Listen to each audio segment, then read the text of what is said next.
Ever wondered why dragons reign in every culture's myth? There's just something about these magnificent beasts that stirs our imaginations and gets us excited. Maybe it's their power, maybe it's their mystique, or maybe it's just because they're really, really cool. In any case, dragons are a hot topic, especially when it comes to discussions about mythical creatures. And today we're going to talk about them, specifically dragons' myths from around the world. Now, I could try to cram all of these myths into one video, but that would take hours, not to mention be incredibly boring. In this video, we will do a quick overview of some of the dragons' myths and legends, and then we'll dive deeper into each one in future videos. I will try and do a dragon video every Sunday, until we've covered them all, and there are a lot. So make sure to subscribe so you don't miss out on any of our awesome content.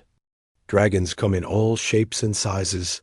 You've got your classic Western dragons, which are usually big and scaly and breathe fire.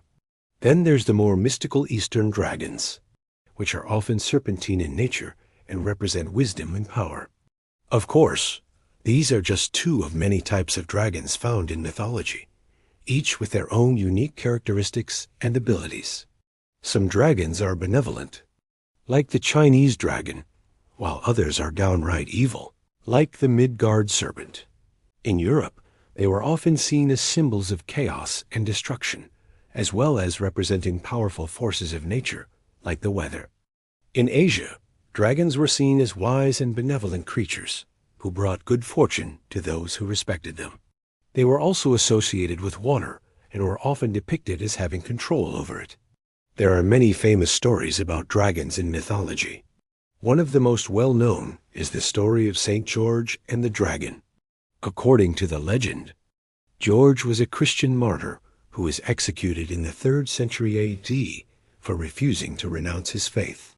While in prison, he heard the cries of a woman whose city was being terrorized by a dragon.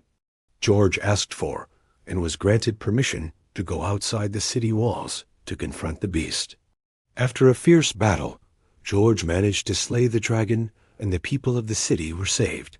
Now that we've covered some of the basics of dragon lore, we'll explore where they came from, what they symbolize, and why people have been fascinated by them for centuries.